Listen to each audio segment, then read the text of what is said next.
Então, bom dia a todas, bom dia a todos, sejam bem-vindos, bem-vindas a mais uma charla. Sempre é muito bom receber todos vocês aqui.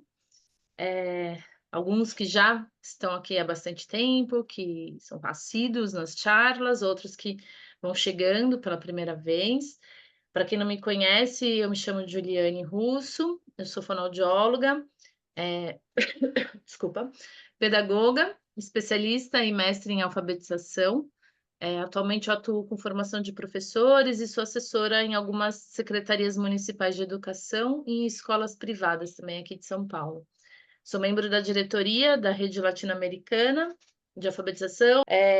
Para quem não sabe, o Reescritas é uma empresa que nasceu em 2019 como um canal digital de reunião e de comunicação com educadores, né? Tanto para a gente poder se reunir em torno da perspectiva teórica com a qual nos afiliamos, né? A perspectiva construtivista psicogenética, quanto para ser um lugar de valorização do professor como um profissional potente, estudioso, reflexivo e produtor ali de experiências, saberes, discursos aqui no nosso campo. Eu convido vocês também, para quem chegou por outros caminhos ali, a conhecerem as ações do Reescritas nas redes sociais e também pela comunidade que eu mantenho no WhatsApp. Esse ano é um ano também bastante especial, gosto de compartilhar com o grupo, né, que participa assim, das ações do Reescritas, porque esse ano os cursos que a gente oferece, eles passaram a ser reconhecidos pelo MEC como extensão universitária e a ter os certificados que a gente emite como certificados reconhecidos e validados ali pelo MEC, né? E aí eu gostaria de comemorar nessa conquista com vocês.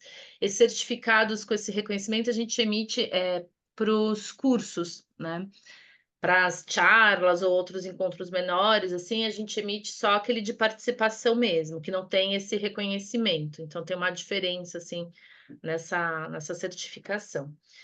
E aí, desde 2020, a gente iniciou uma ação que se chama Una Charla, que é esse encontro aqui de hoje, que acontece mensalmente, onde eu convido alguém que tenha desenvolvido uma pesquisa na área da educação, para apresentá-la para a gente. A ideia é que possa ajudar a difundir as descobertas realizadas, porque muitas vezes a gente pesquisa, se dedica e fica lá numa biblioteca, né? Toda aquela pesquisa, às vezes, poucas vezes chegam, né, ali aos professores. E também para mostrar que a gente tem bastante pesquisa, assim, bastante evidência científica. Mês passado eu estive num município fazendo uma palestra, uma professora veio me procurar no final do encontro e ela dizia assim, ela tem uma outra perspectiva, né?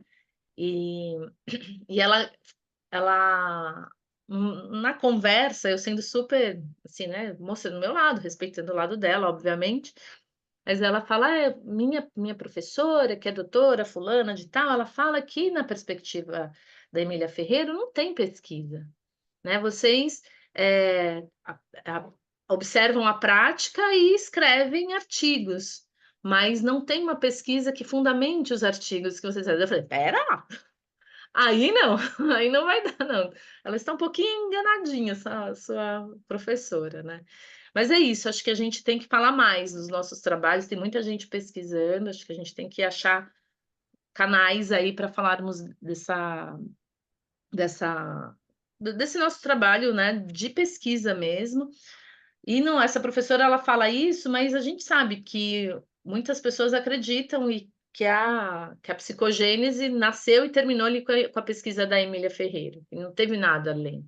Então a gente tem essa missão aí de mostrar que o tanto de coisas que tiveram, né, que aconteceram depois disso. Esses encontros também têm essa função, esse desejo de poder inspirar mais professoras, mais professores a investirem na pesquisa acadêmica, porque se não é uma verdade que a gente não tem pesquisa, também é fato que temos poucas, né, precisamos ter mais pesquisas. A gente já teve 27 apresentações aqui nesse encontro, né, de pesquisas extremamente importantes na nossa área. O nome, Una Charla, vem em homenagem à Universidade Nacional de La Plata, na Argentina, que foi a universidade onde eu desenvolvi o meu mestrado. Então fica o convite para poder conhecer também os trabalhos de vocês.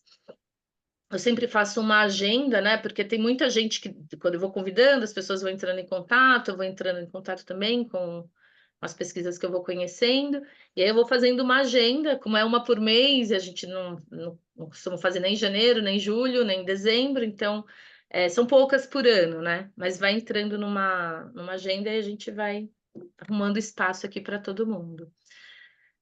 Hoje, para a nossa 28ª charla, a gente vai receber o Noé, que vai apresentar a pesquisa que ele desenvolveu no mestrado, foi realizado na Federal da Bahia, com a orientação da professora Giovana Zen.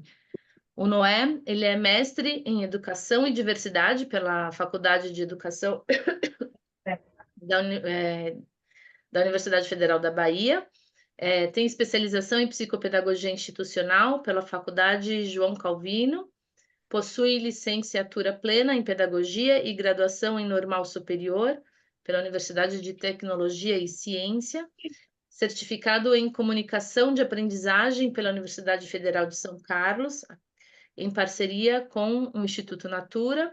Ele é formador de coordenadores pedagógicos, diretores escolares e professores da educação infantil no Instituto Chapada de Educação e Pesquisa, o ICEP.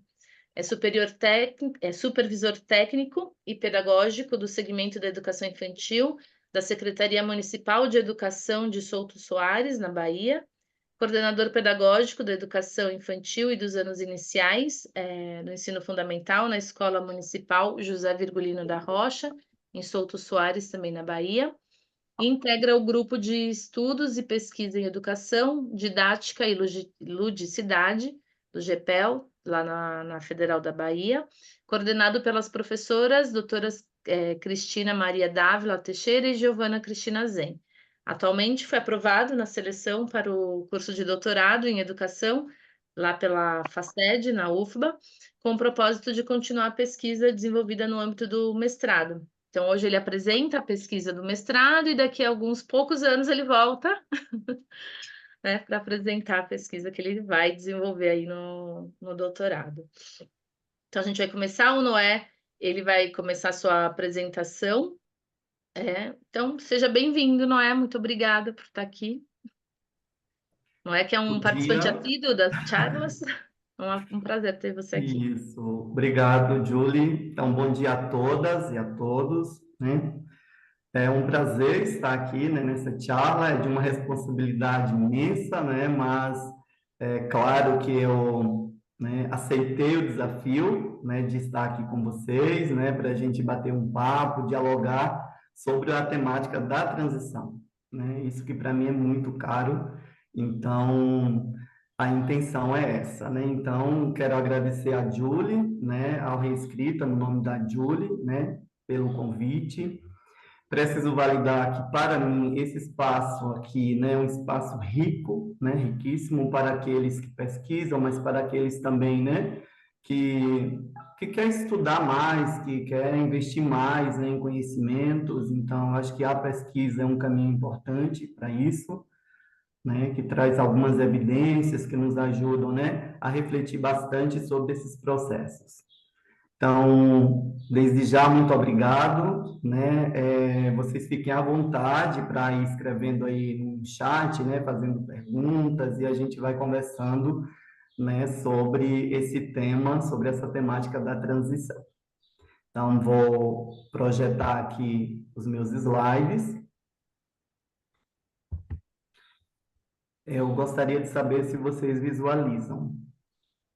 Sim, só põe no modo apresentação. Ok. E agora? Sim, só que ele passou um para frente. Ah, isso. Ok. Pronto. Deixa eu organizar aqui a barra. Ok.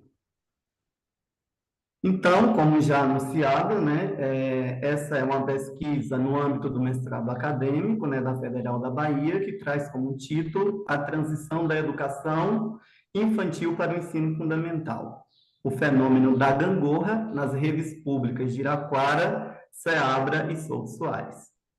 Né? Então, é um trabalho que foi orientado pela querida, né? Eu tive o privilégio de ser orientado pela essa querida professora Giovana Zen, né, que segue nos ajudando, né, a nos ensinando a fazer pesquisa, né? Então, é um enorme prazer, né, de dizer que Giovana Zen é essa orientadora, né, que tem me ajudado bastante nesse processo da pesquisa.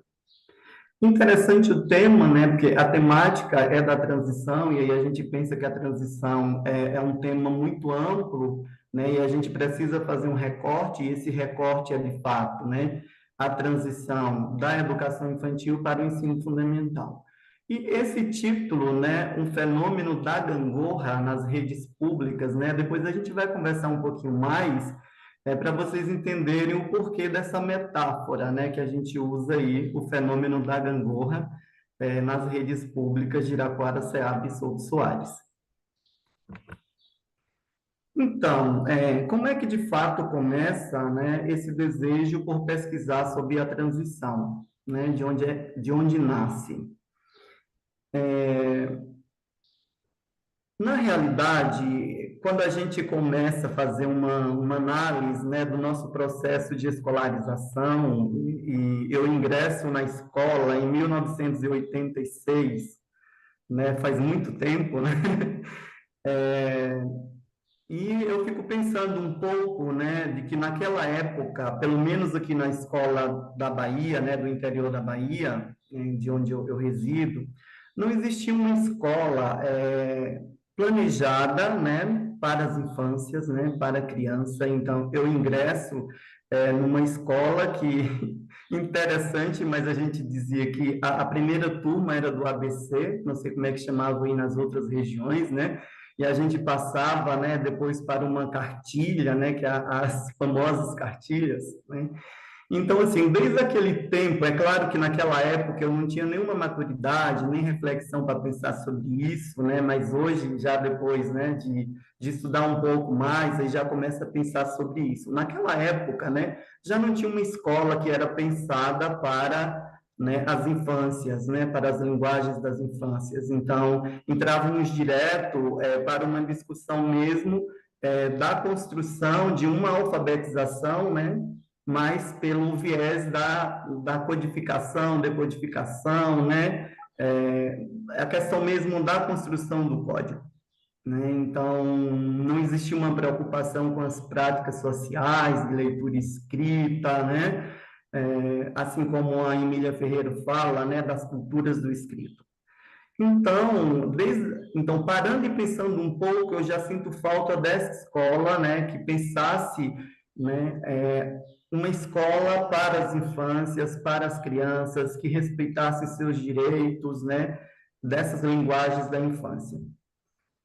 Por outro lado, ao me tornar professor, né, lá para o ano 2000, eu vou observando de que há pouco alinhamento entre as orientações curriculares da educação infantil e do ensino fundamental. Então, isso foi algo que sempre, né, me desapontou. Estive formador pelo Instituto Chapada, né, por alguns anos, e quando fazia formação, né, para os professores, coordenadores, membros de equipes técnicas, né, desse público da educação infantil, eles conversavam comigo, poxa, Noé, né, a gente discute aqui umas questões interessantes, né, sobre a questão do brincar, de outras linguagens, né, da educação infantil, da infância, mas quando a gente chega no ensino fundamental, isso é como se desaparecesse, né?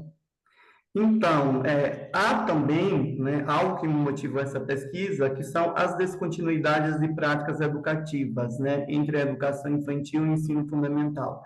Então, esse é né, outra questão que sempre me chamou a atenção. E acompanhando o trabalho, né, tanto na minha rede quanto em outras redes, né, a gente vê pelas expressões das crianças, né, a insatisfação, muitas vezes, né, nas turmas do primeiro ano, porque muitas das linguagens, né, que eles tinham lá na educação infantil, isso parece descontinuar, né? Ou perde, ou porque perde, né, diminui o número das brincadeiras e de outras linguagens, ou porque, de fato, desaparece.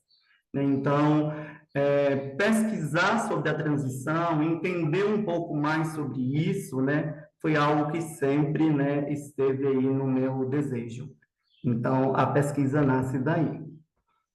Então, o problema de pesquisa, né, esse problema de pesquisa desse mestrado, ele tem a ver mesmo com isso, né? Porque quando a gente vai olhar os documentos de orientação curricular, a gente sabe que eles apresentam disputas epistêmicas, né? Então, em algumas vezes eles têm uma linguagem que está muito clara nesses documentos, em outras vezes eles usam de uma forma bem sutil, né? Que a gente precisa fazer uma análise mais cuidadosa, mas de certa forma há aí, né? Dentro dos próprios documentos de orientação curricular da educação infantil e do ensino fundamental, algumas disputas epistêmicas. Então, o problema dessa pesquisa, né? Ele tem a ver com isso, né? Como é que as disputas epistêmicas entre os documentos oficiais de orientação, né, orientadores dos currículos da educação infantil e do ensino fundamental, são evidenciados no que dizem professores, coordenadores pedagógicos e membros de equipes técnicas, né, quando refletem sobre a transição entre os dois ciclos educativos, que explicitam o que concebe por criança, infância e currículo para a infância. Então, na realidade, o meu desejo era saber, assim, era entender, né?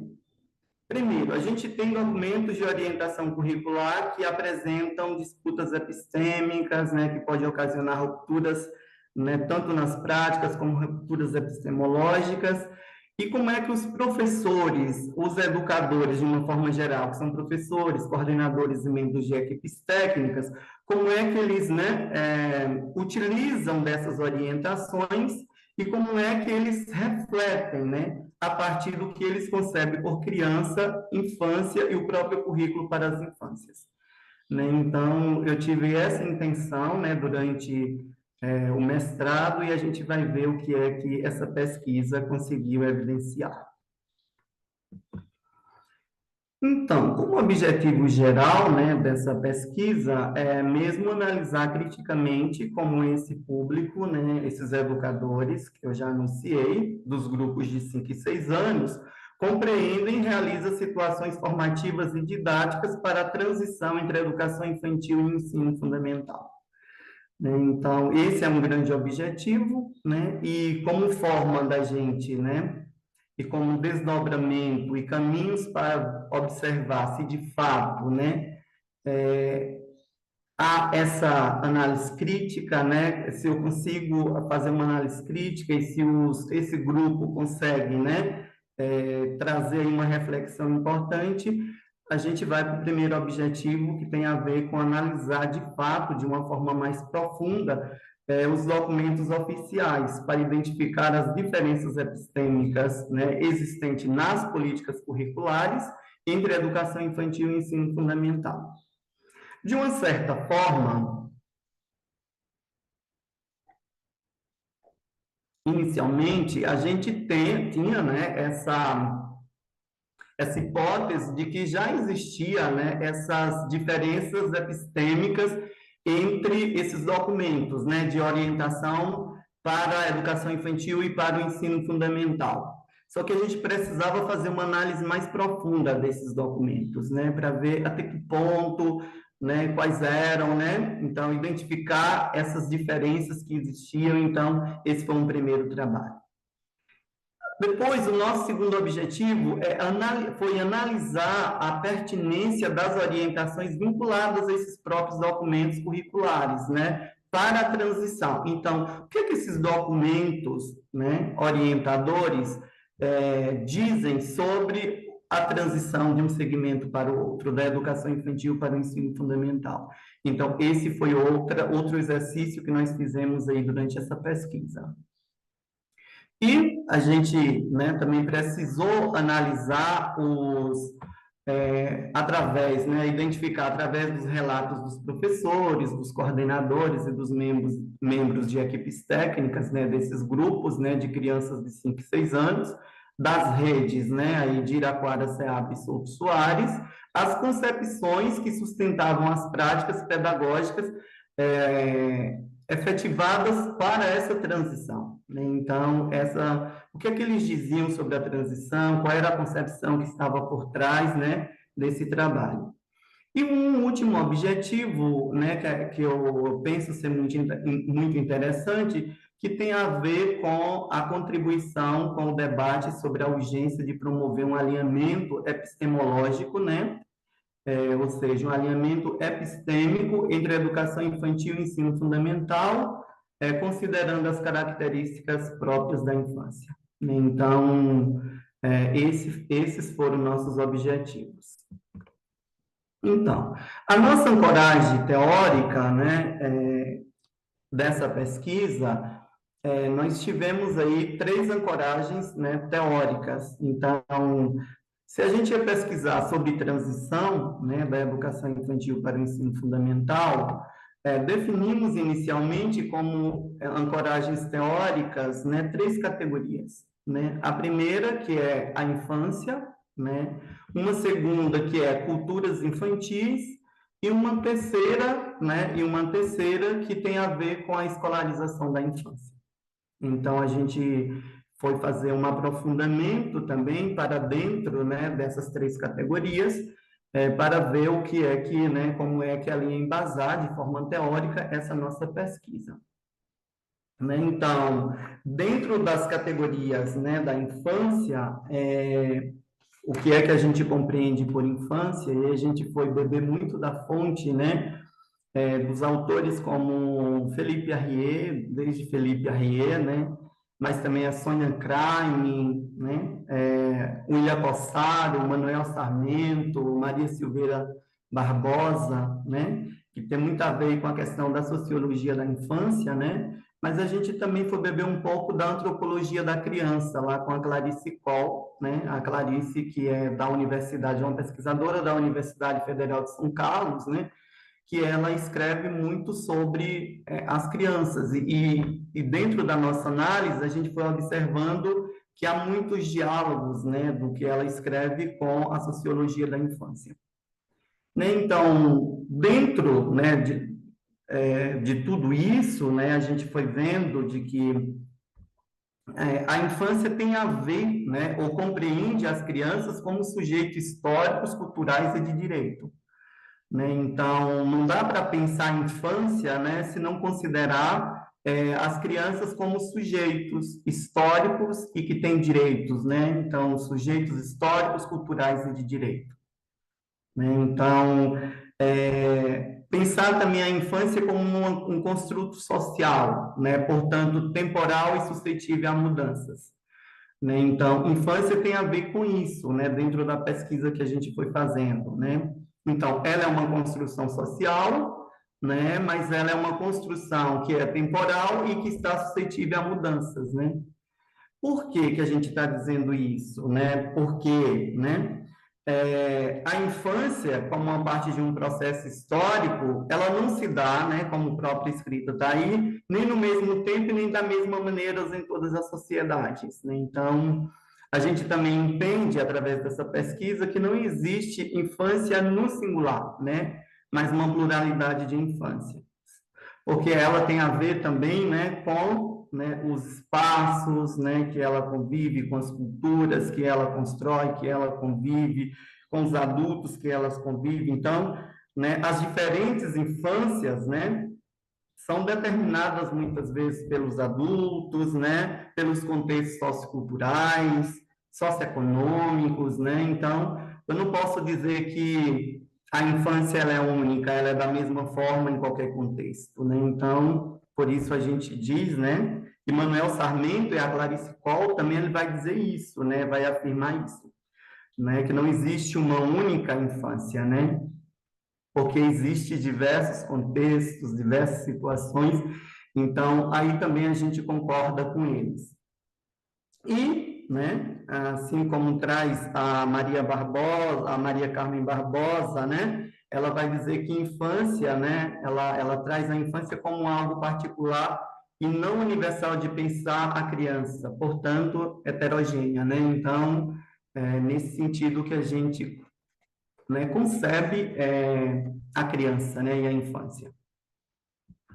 Dentro das culturas da infância, né, que tem tudo a ver, que é uma continuidade, né, para a gente, né, e também para a Clarice Cole, ela vai dizendo, no sentido de culturas, né, ela vai dizendo que a cultura que ela concebe não é aquela transmitida unicamente, né, por gerações, mas para a Clarice Cole, que é essa antropóloga da criança, ela vai dizendo que a cultura não está, né, nem nos artefatos, nem nas frases, mas está na simbologia e nas relações sociais, né, que as confrontas e lhe dão sentido.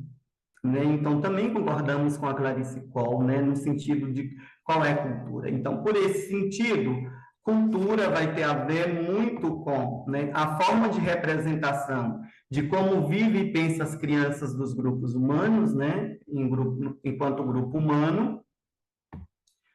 Cultura tem a ver, né, com reconhecimento das crianças como agentes sociais, sujeitos ativos, criativos, competentes, capazes de organizar suas vidas e de participar com suas diferentes linguagens nas tomadas de decisões acerca do que eles dizem respeito, né? Então, esse conceito de infância, né, como sujeito ativo, criativo, né, ele é bem diferente do que pensavam os modelos mais fundamentalistas das décadas de 1950 e 1960, né, quando achava que as crianças deveriam ser preparadas, né, para atuar. Né? Então, ainda tinha muito né, a concepção, como o Felipe Arrier traz lá, né, nos seus escritos, da criança muito como uma miniatura de adulto, né?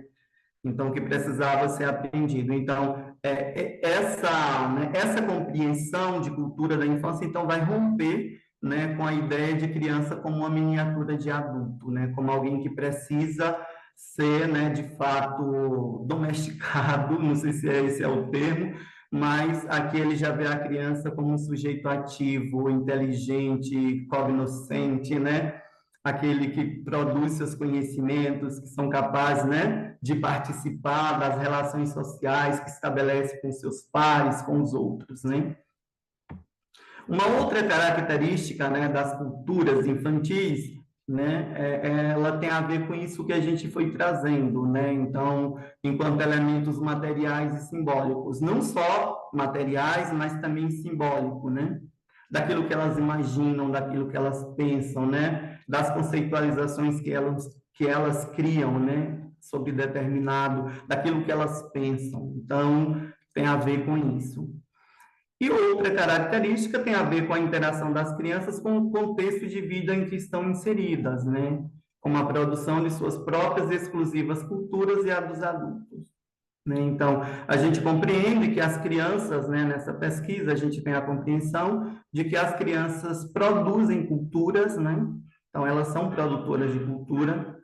Eu não sei se o termo é esse, mas elas consomem culturas também e ela ajuda a transformar essa cultura do adulto, né? Então, embora o adulto tenha, né, aí uma dimensão muito grande, que muitas vezes, né, elas transformam, né, colabora para transformar ou para o bem ou para o mal dessas culturas infantis, né? Se a gente não sabe sobre isso, o adulto ela pode criar estratégias, né, ou de colaborar ou de segregar as culturas infantis. Né? Então, cultura produzida pelas próprias crianças. Então, foi uma categoria que a gente foi pensando, ela está bem mais descrita lá nos capítulos da dissertação, né? E a questão da escolarização da infância, né? Porque quando a gente pensa em escolarização da infância, esse termo, né, pode ter vários sentidos de escolarização, né? Então, essa foi outra questão, né? Então, assim, a escolarização da infância, ela pode ter a ver, né, a depender da concepção que a sustenta, ela pode ter a ver com uma escola totalmente assistencialista, né, como aconteceu lá no início, né? Então, assim, é claro que a escolarização da infância não foi algo que se deu, né, de imediato, foi uma luta, né, como a gente sabe, né, e ela vai ficar mais forte lá depois com a Constituição de 1988, né? Mas, assim, mesmo depois de 1988, né, para algumas escolas ainda vê a escolarização da infância ou a escola da infância de forma muito assistencialista, né? Como se o espaço ali é mais mesmo para cuidar, para as questões de higiene e tudo, né? Mas existe outras concepções de escola que tem a ver mesmo com uma escola, né? Que respeita as crianças, que respeita as suas culturas, né? Que vê que é importante, sim, essa questão do cuidado, mas também do educar, né? Esse binômio que é tão defendido aí pelos documentos oficiais de orientação curricular. Mas, a depender da concepção, essa escola, a escolarização da infância, pode ser também uma escola de prontidão, né? Aquela em que se prepara as crianças para o ensino fundamental. Infelizmente, né, ainda existe muitos casos disso, né? Depois a gente vai discutir a partir dos dados, né, dessa pesquisa, algumas, né, das questões que nos apresentam, né? Então, a gente vai discutir um pouco disso. Então, de certa forma, né, existem diferentes formas de escolarização da infância, de acordo com essa nossa pesquisa. E o que vai definir, né, a escolarização da infância é, de fato, a concepção, né? Então, qual é a concepção de criança, de infância e de currículo que se tem, né? Então, assim, se eu tenho uma concepção de criança como aquela que é sujeito, que é construtor de sua cultura, né? Que ela é um sujeito ativo que pode participar, eu vou dizer que esse currículo, né, ela vai dar conta disso, de ajudar as crianças a construir, né, suas culturas, a participar, né, com seus pares, de tomarem decisão. Se eu acho que a criança é apenas uma miniatura de adulto, né, ainda, aí a organização das práticas pedagógicas, curriculares, das rotinas, vão dizer de outro lugar, né? Qual é a concepção de infância que eu tenho, né? Então, tudo isso, a depender da concepção que sustenta as práticas, né? Tanto gestoras quanto pedagógicas, né? Didático-pedagógico das escolas, então ela está sustentada por as concepções que nós temos. E uma coisa, né? Que a gente vai vendo é que a escolarização da infância ainda hoje é marcada, né? Portanto, como eu já trouxe, por disputas epistêmicas e, portanto, ideológicas. Então, essa é uma discussão que a pesquisa foi fazendo. Então, a gente foi beber da fonte, né, para trazer essa reflexão, lá da própria Sônia Kramer, né, do Coleman Júnior, do Jimeno Sacristã, né? Então, e de Manuel Sarmento, entre outros, né? Então, a gente foi, né, fazer um aprofundamento aí para dentro, né, dessa conceitualização, de quais são as conceitualizações, né, sobre escolarização da infância. Dito isso, né, preciso dizer para vocês que o nosso percurso metodológico da pesquisa, né, então, a nossa pesquisa é uma pesquisa qualitativa, né, assentada na abordagem fenomenológica, né, e de natureza exploratória. Então, na realidade, ela é uma pesquisa exploratória, né? Então, o mestrado, nós não temos um tempo, né, muito grande para fazer um aprofundamento. Então, é uma pesquisa exploratória, né? Então, a gente foi buscar, né, aí nessa questão da base epistemológica, né, da fenomenologia, né, porque é ela que sustenta também essa pesquisa, né, como uma pesquisa qualitativa e de natureza exploratória. Então, para realizar essa pesquisa, nós fizemos, né, nós tivemos aí 4 instrumentos metodológicos. O primeiro, como eu já anunciei, né, tem a ver com análise documental. A gente foi fazer um estudo, né, mais aprofundado dos documentos de orientação curricular, né, até para depois dizer por que, né, se aparece ou não as disputas epistêmicas, né, as rupturas epistemológicas ali dentro. A gente fez um questionário semi-estruturado no formato online, né? A gente estava nesse período ainda no início, no finalzinho da pandemia, né? Na época que foi 2021, 2022 a pesquisa, e fizemos também grupos focais e entrevistas, né? Então, esses foram aí os instrumentos, né, que utilizamos nessa pesquisa, 4 instrumentos. E que depois vocês vão ver, elas produziram muito, né, a gente conseguiu produzir muitos dados a partir da utilização desses instrumentos. Então, o contexto da pesquisa, né, ela se deu, né, com 27 participantes, né, aí das redes públicas de Iraquara, Ceaba e Souto Soares, né, que são cidades aqui, né, do território de identidade da Chapada Diamantina, né, então são cidades aí, né, que estão inseridas nesse lugar lindíssimo aqui da nossa Chapada, né, aqui na Bahia, da Chapada Diamantina. Então, de fato, a pesquisa ela se deu com 27 participantes, mas, na realidade, a nossa intenção era de ter uma amostra de 39 participantes, né? Pensamos inicialmente que poderíamos ter 3 professores da educação infantil, 3 professores do ensino fundamental, 2 coordenadores da educação infantil, 2 coordenadores do ensino fundamental e 3 membros de equipes técnicas, né? O diretor pedagógico, o supervisor técnico da educação infantil, o supervisor técnico do ensino fundamental.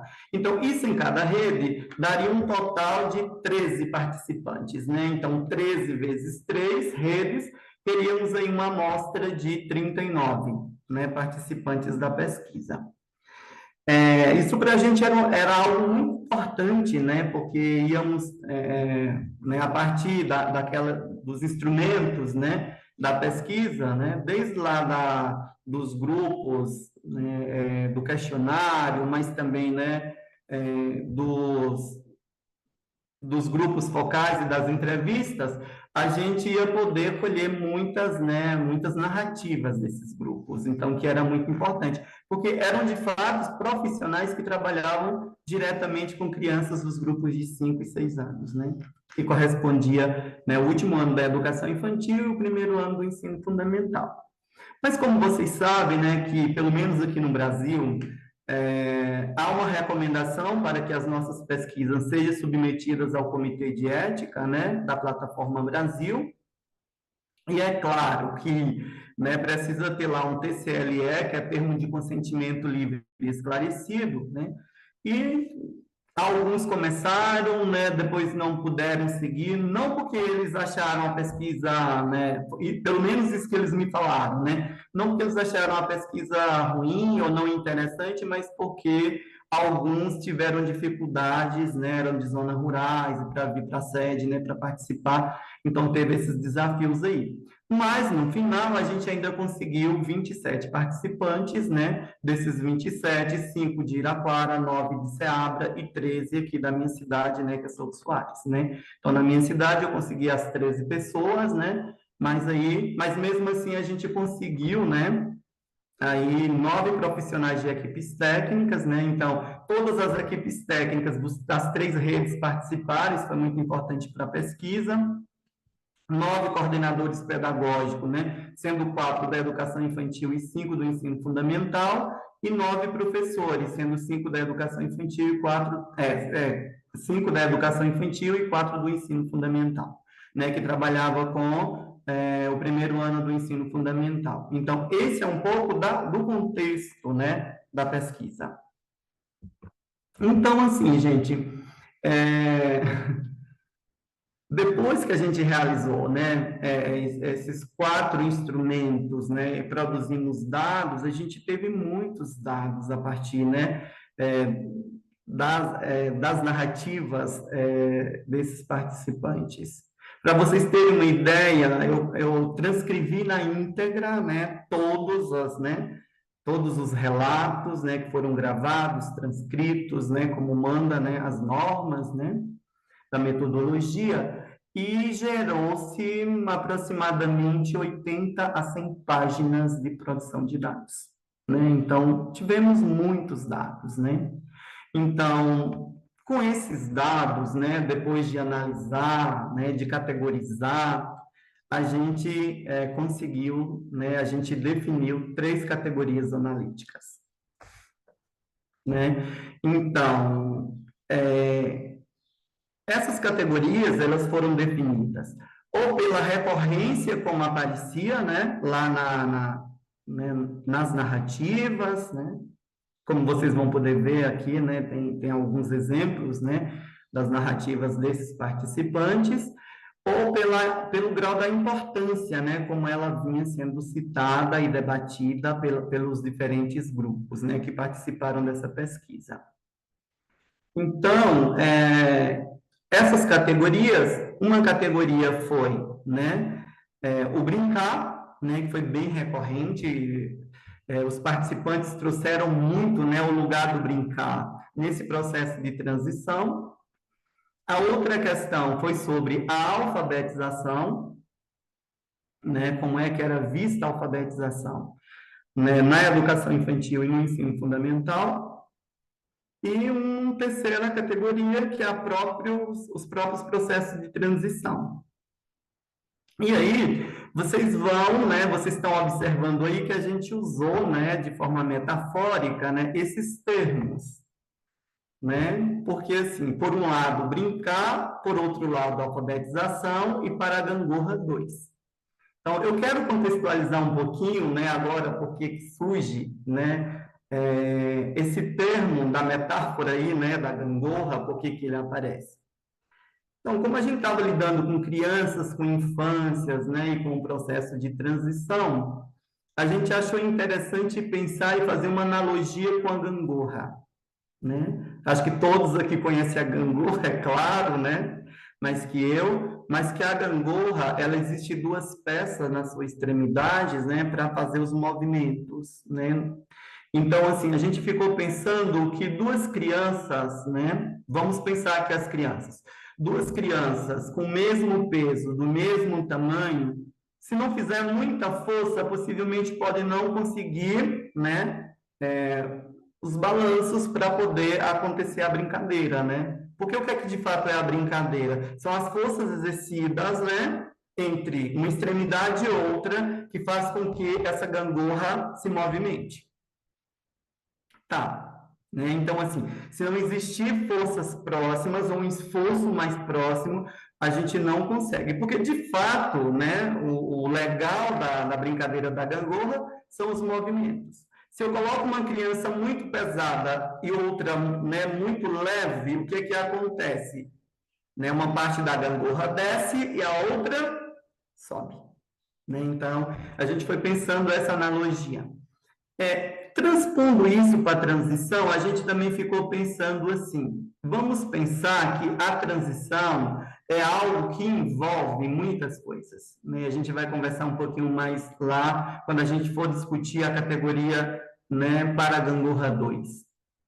Porque, assim, há talvez uma ideia muito simplista de que a transição ela seja mesmo um espaço de dois encontros, né, onde a gente faz a transferência, né, dos prontuários, onde a gente apresenta um relatório e tem uma conversa muito simples ali com o professor que vai receber aquela criança, né, que sai da educação infantil e ingressa, né, no primeiro ano do ensino fundamental. Então, a gente começou a pensar e fazer uma analogia de que, assim como na gangorra, né, nessa gangorra da transição, se não houver um equilíbrio de forças, né, e aí a gente começa a pensar, se os documentos curriculares, né, eles não tiverem uma certa articulação entre a educação infantil e o ensino fundamental, esses currículos, né, ele podem fazer assim também, né? Então, como é que a gente equilibra os currículos, né, dessas crianças, né, da educação do último ano da educação infantil e do primeiro ano do ensino fundamental, para que, né, a gangorra não fique assim no processo de transição. Então, essa é uma analogia que a gente fez, né? Das políticas públicas, né? Se a gente não reconhece as crianças como produtoras de cultura, como sujeito cognoscente, né? Que ela é capaz de produzir seus conhecimentos, como é que fica, né? Esse processo e esse equilíbrio da gangorra, né? Então, por isso a gente foi utilizando, né? E acho que é Nando Reis que fala, né? Para a gangorra 2, né? A gente usou, né, também essa fala do Nando Reis, né? E a gente utilizou aí para discutir a questão dos processos e da categoria da transição, ok? Então, é um pouco aqui contextualizando para a gente entrar um pouco aí na discussão, né, dos dados, né, que foram produzidos nessa pesquisa. Então, esses dados, né, a partir da gente fazer uma análise, né, cuidadosa, eu acredito que a gente tentou fazer uma análise cuidadosa. É claro que eu ainda estou aprendendo a fazer pesquisa, tá, gente? Eu não sou um expert em pesquisa, né? Não sou. Então, estamos aí no processo, porque, né? Apenas, o mestrado é apenas uma iniciação, né? Mas ele não dá conta de, quer dizer, pelo menos para mim, né? De aprender de fato a fazer boas pesquisas. Então, a gente está nesse processo aí de aprendizagem. Mas observe, né, que quando a gente começou a analisar esses dados, né, sobre o brincar, aparece aí uma reflexão interessante. Que o brincar é assegurado, né, nas rotinas das turmas de 5 anos, mas é consideravelmente minimizado nas rotinas do primeiro ano do ensino fundamental. Então, a pesquisa trouxe esse dado, né?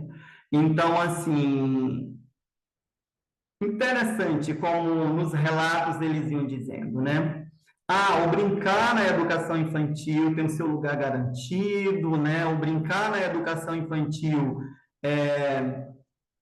as crianças têm espaço para construir suas brincadeiras, têm os ambientes próprios para isso, né? Então, e foram trazendo, né, muitas aprendizagens próprias do brincar que acontecem ali, né? Então, segundo os dados, isso foi unânime, né, dos 3 grupos, tanto dos coordenadores, quanto dos professores, quanto dos membros das equipes técnicas, eles traziam isso, né? Isso foi muito recorrente. Só que o brincar, ele tem significado e funcionalidade bem diferente nas rotinas escolares das crianças do ensino fundamental, né? Então, assim, quando as crianças saem da educação infantil e vai para o primeiro ano, ou esse brincar é muito minimizado, né?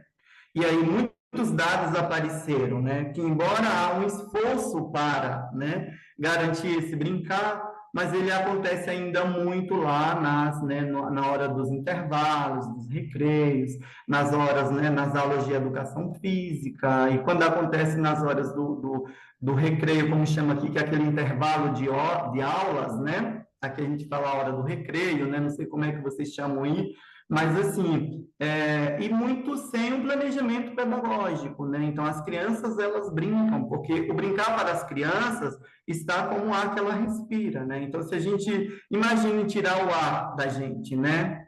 A gente vai, né, colapsar, a gente vai morrer. Imagine tirar o brincar para as crianças, né? Então, observe esse relato, né, de uma... Sim, eu preciso dizer para vocês também que a gente tomou a decisão de não usar aqui nos relatos o nome, né, dos municípios e nem o nome dos participantes. Então, a gente usou, né, para os municípios as letras A, B e C e usamos para, né, representar os participantes, né, a essas siglas e números aí, ok? Esses códigos e números aí. Então, né, para essa rede, né, e para esse participante, olha o que é que ele diz. Essa pessoa diz: na educação infantil, brincar pelas crianças é livre, criativo. Nesse segmento, eles têm o direito e a liberdade de brincar nas salas, através dos cantinhos do brincar e também na área externa da escola.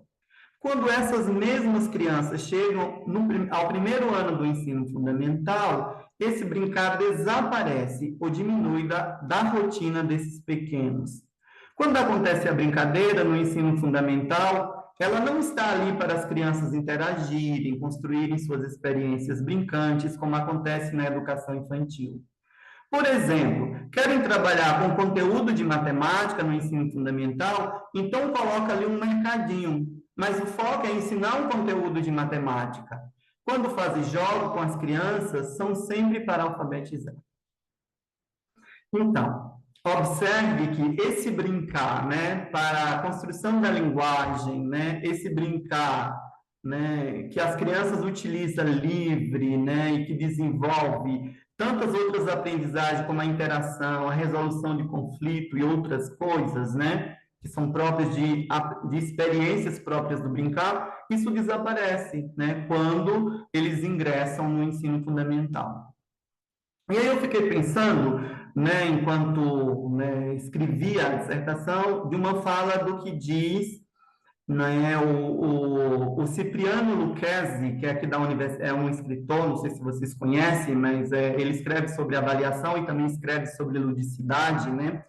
E aí o Lucchesi vai dizer para a gente, né, porque assim, muitos professores acreditam que eles usam a brincadeira com outra intenção, com outra funcionalidade. Então, eles usam a brincadeira como estratégia para ensinar um conteúdo escolar, meramente escolar, né, um conteúdo canônico. Então, o Lucchesi vai dizer para a gente que se a gente usa, né, a brincadeira como estratégia para o lúdico, talvez seja uma falácia didática, porque para ele, o conceito de ludicidade para ele tem muito a ver com aquilo que é próprio do sujeito, né? Com a inteireza do sujeito. Porque o que a brincadeira pode ser para mim, pode não ser para você. Ele pode ser lúdico para mim, pode não ser para a Júlia, né?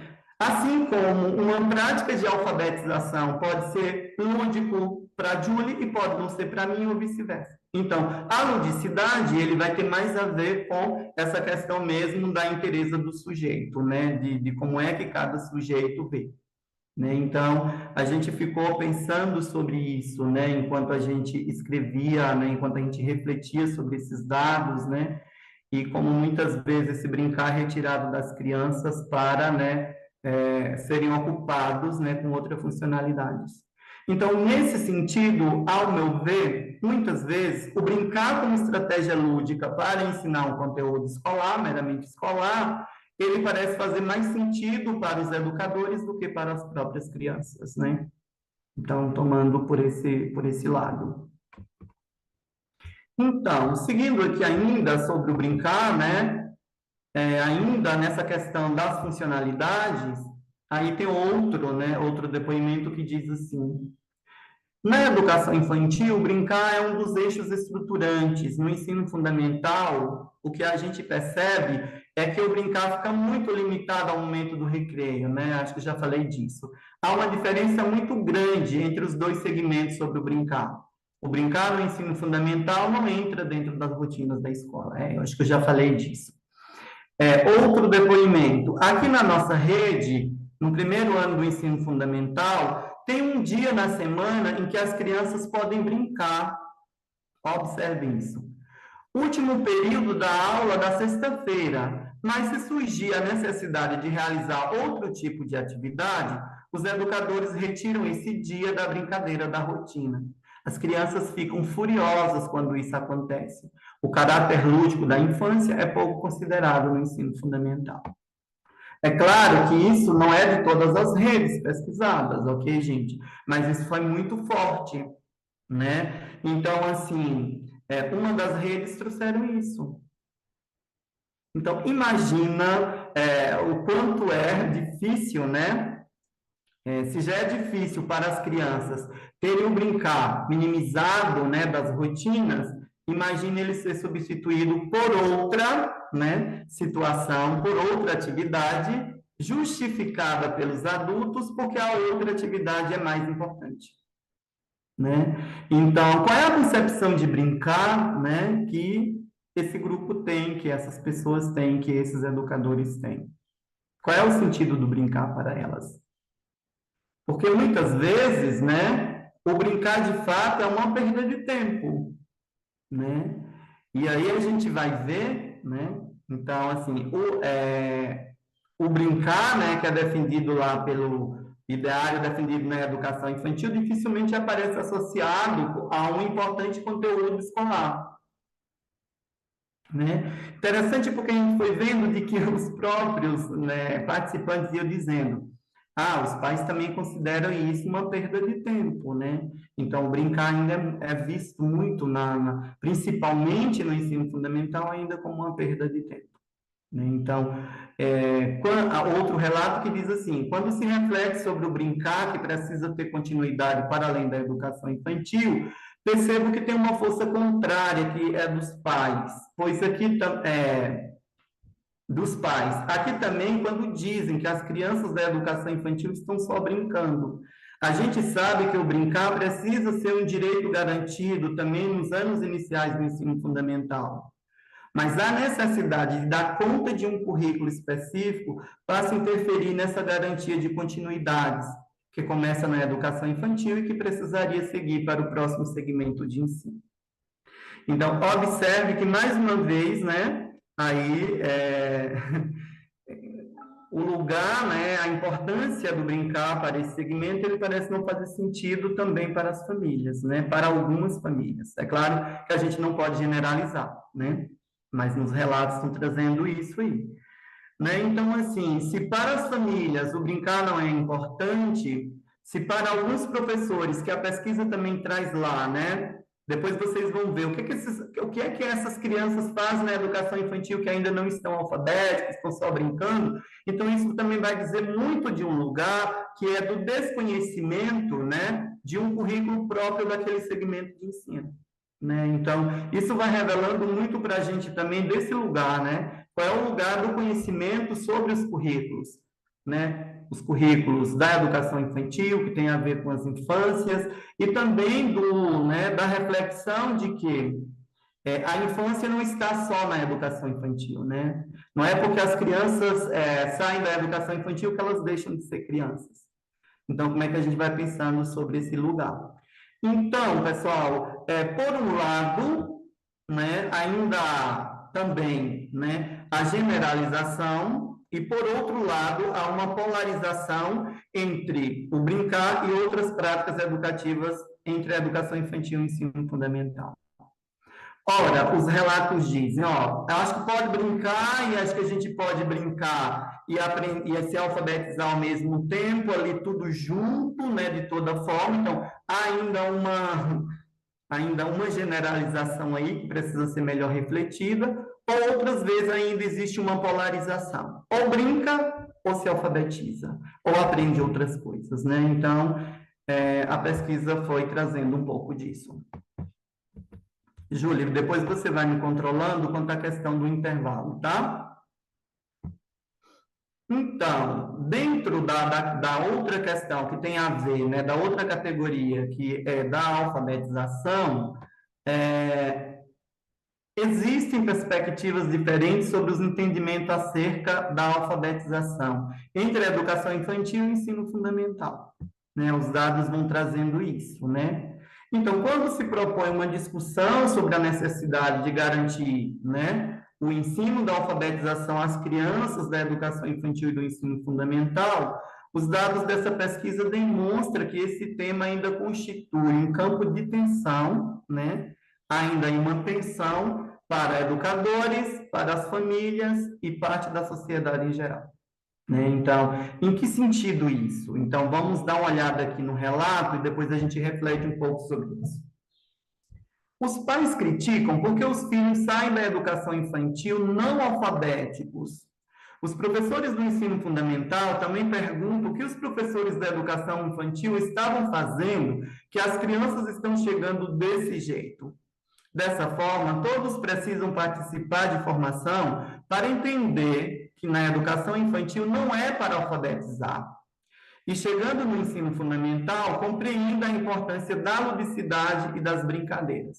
Então, isso foi um grifo nosso, né, quando esse participante diz, na educação infantil não é para alfabetizar. Então, existe pelo menos 3 entendimentos, né, que essa pesquisa foi evidenciando. Primeiramente, há um grupo que acredita de que a alfabetização não é um conteúdo ainda da educação infantil. Existe outra compreensão de que há uma diferença entre a alfabetização da educação infantil e do ensino fundamental, né? Então, Para um grupo que acredita que é possível, que se alfabetiza na educação infantil, é uma alfabetização dentro, né, das práticas, né, dentro das culturas do escrito, isso que já defende, né, a abordagem construtivista psicogenética, que é essa que a gente defende também nessa pesquisa. Mas existe um grupo que acredita que a alfabetização é mesmo a construção do sistema de escrita alfabético, né? Principalmente lá no ensino fundamental, né? Então, assim, quando eu digo que na educação infantil não é para alfabetizar, qual é a concepção, né? Então, talvez a pergunta fosse para a gente, né, de que alfabetização estamos falando, né? Então, que concepção de alfabetização é essa? Porque, assim, é claro que se eu olho para a alfabetização apenas como a apropriação do código escrito, né, da transcrição do código escrito, apenas como, né, da construção do sistema de escrita, talvez ele precisa de fato ser repensado. Porque quando se faz a pergunta para a Emília Ferreira, nesse livro que é Reflexões sobre a Alfabetização, né, se é possível ensinar, se é possível alfabetizar na educação infantil, a Emília vai dizer para a gente que isso é um problema mal colocado, né? Então, assim, esse é um problema mal colocado. Talvez, então, a gente tenha que discutir de que alfabetização, de fato, estamos falando, né? Porque se, de fato, é apenas para fazer os meninos, né? Como ainda diz a Emília, né? Em outros textos, citado pela Mirta, né? Em um artigo da Mirta, que diz que, a depender de algumas abordagens epistemológicas, né? Sobre a alfabetização, que a criança é vista apenas como um aparelho fonador, né? E que eu vou dizendo, e que eu vou... Então, assim, de fato, aí talvez essa alfabetização não seja mais indicada mesmo, se eu estou chamando isso de alfabetização, né? Talvez é por isso que na pedagogia Waldorf, parece que é essa pedagogia também, né? Que ela faz uma crítica à alfabetização ainda no período da educação infantil, né? Então, assim, aí também vem outra questão que é de perguntar de que alfabetização estamos falando. Porque, pelo menos aqui na abordagem construtivista psicogenética, né, do qual essa pesquisa se fundamenta, para a gente, o brincar, ela não é antagônica, né, ao alfabetizar. Né, por exemplo, as linguagens da educação infantil, próprias da educação infantil e das infâncias, elas não são antagônicas, né, porque elas também fazem parte das culturas, da qual as crianças são herdeiras, como diz a Emília Ferreira. Né? Só que a Giovanna Zen, um artigo dela com a Molinari e a Nascimento, né, elas vão dizer que, de fato, essa temática da infância e da alfabetização é um acirrado campo de disputas, né, teóricas e metodológicas ainda no Brasil. Né? Então, seguindo aqui, nesses outros relatos, a gente vai vendo como vai trazendo, né? Quando a gente se questiona se a alfabetização é uma prioridade só do ensino fundamental, eu digo que não. A gente já trabalha com a alfabetização desde a educação infantil. A gente trabalha com textos, músicas, parlendas. A criança, às vezes, já sai alfabetizada. Tem muitos que saem lendo, então preparamos elas, mas não as forçamos. Fazemos isso através das brincadeiras e de outras práticas. Então, observa de que existe um outro grupo aqui que já consegue pensar que a alfabetização também é possível, né? Na educação infantil, pelo acesso às práticas sociais de leitura e de escrita, né? Diversas que existem, né? Um outro aqui diz assim, nas turmas do primeiro ano, há uma exigência maior com o trabalho de base alfabética. Há muita cobrança de resultados de crianças alfabéticas na rede. Essa cobrança faz com que professores trabalhem mais em sala com foco nas questões do sistema de escrita, pois será cobrado.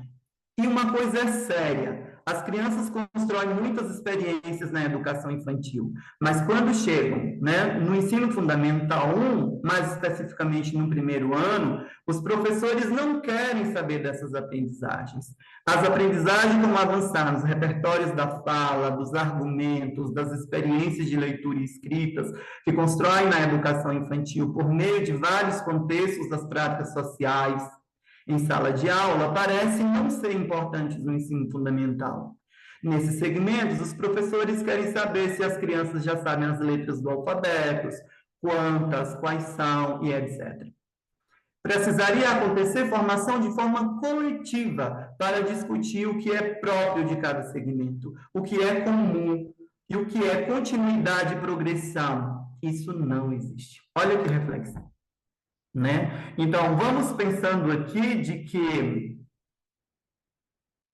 as crianças, elas são cobradas, né? De fato, não por uma alfabetização mais ampla, muitas vezes sobre as culturas do escrito, né? Das práticas sociais de leitura, ancorado nas práticas sociais, né? De leitura e escrita, mas muitas vezes elas são cobradas mais pelo viés mesmo da apropriação do sistema, né? E tem uma questão nas redes aqui que tem uma, né, que eles trouxeram também nos relatos, que são assim, aqui a cada bimestre ou trimestre realiza um diagnóstico, né? Então, eles escrevem metas, eles definem metas para esses meninos saírem alfabéticos, né? Então, assim, muitas vezes, essa pressão, né, também das escolas, das redes, para que os meninos cheguem, né, alfabéticos no sentido, né, do código, né, isso pode ser também aí algo que gera um pouco disso, né, então eu preciso sinalizar, pessoal, para vocês, que a gente não está fazendo uma crítica à alfabetização, viu? Quando a gente está trazendo isso e quando a gente está refletindo, muito pelo contrário, a alfabetização é um direito inviolável das crianças, ok? Mas o que a gente quer discutir é qual é a abordagem, qual pressuposto e qual concepção sustenta essa alfabetização que está sendo gerada, né? Que está sendo proposta. Então, é desse lugar que a gente está falando, né? Então, assim, nos parece que também as escolas, né, aqui na Chapada Diamantina, principalmente na nossa região, elas passam, né, por formação continuada desde o ano 2000, então já tem, né, uma cadeia distributiva de formação muito organizada, né, sobre isso, então a gente ganha aí. Mas tem uma questão ainda que talvez as escolas das nossas redes ainda não conseguiram dar conta, né, que tem a ver com esse trabalho mais de formação de familiares mesmo, até para ajudar a entender, né, os currículos das próprias escolas, né, de qual é o sentido dessa alfabetização, da importância da continuidade do brincar e de outras experiências, né, e de outras linguagens da educação infantil quando elas seguem para o ensino fundamental. Então, dentro dessas perspectivas, né, a alfabetização não deve ser considerada uma responsabilidade da educação infantil, mesmo com a pressão da família para que esse processo aconteça, né? Então, existe essa lógica, mas também existe uma lógica de que a alfabetização deve ser iniciada desde a educação infantil, sem que esta seja considerada uma exigência para o ingresso no ensino fundamental, né? E existe uma concepção de que a alfabetização ocorra desde a educação infantil, mas cabe ao ensino fundamental a responsabilidade pela construção do sistema de escrita alfabético, né? Então, existe isso, né? Então, é muito forte essa questão da concepção da alfabetização como apropriação do sistema de escrita alfabético, né? Que precisa ser bem discutido, né? Eu penso nas formações. O que a gente quer dizer com isso, né? Quando se discute alfabetização lá na educação infantil? Que mesmo as crianças, né, não saindo de lá alfabéticas, mas elas também têm direito de refletir sobre as conceitualizações, né, dessa linguagem escrita, né? Então, assim, elas também podem, né? Agora, eu penso não, né? É isso que a pesquisa vai dizendo, que a gente precisa, né? Muitas vezes na educação infantil é como é que apresenta as crianças, né? essas práticas sociais da leitura e da escrita, e ela vai ganhando progressão, né, com isso.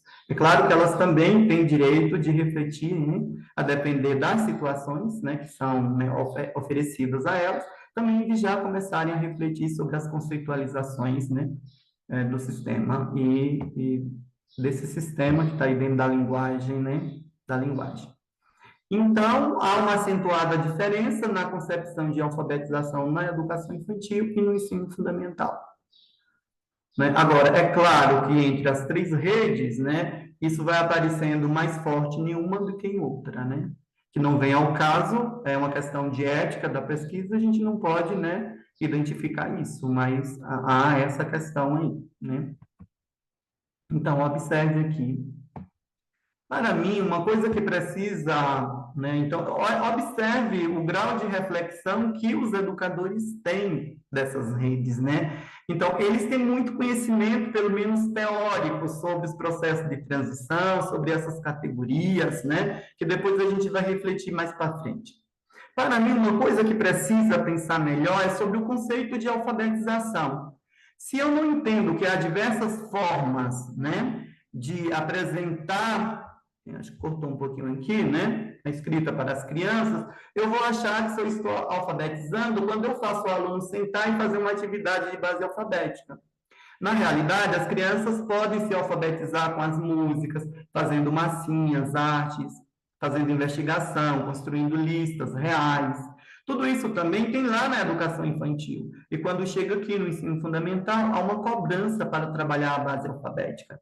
Ou seja, parece que só se alfabetiza, só se ensina quando faz atividades que fazem com que os meninos, né, fiquem sentados e copiando, o que não é verdade. Né? Eles vão seguindo nessa reflexão. As crianças do primeiro ano do ensino fundamental, olha que coisa interessante. Uma supervisora diz assim: as crianças do primeiro ano do ensino fundamental se estressam quando são pedidas a escrever e dizem: a gente não aguenta mais escola. Pode-se fazer uma entrevista com as crianças. Elas amam ir à escola até os 5 anos. Depois elas não suportam porque dizem que os dedos doem de tanto escrever. Porque a escrita é totalmente fora das práticas sociais. Esses meninos escrevem quantas vezes eles quiserem, dizendo que são médicos quando estão nos cantinhos do médico e que precisam que entendam que esses cantinhos não são apenas na educação infantil. Quem disse isso? Esse é um grande problema, a concepção do que é alfabetizar e a diferença de como se alfabetiza na educação infantil e no ensino fundamental. Então, olha o lugar, né, de conhecimento e de reflexão desse participante, né, dessa participante. Então, pessoal, existe, né, então, dificuldades com isso de organizar e materializar um currículo equilibrado para as crianças da educação infantil e do ensino fundamental.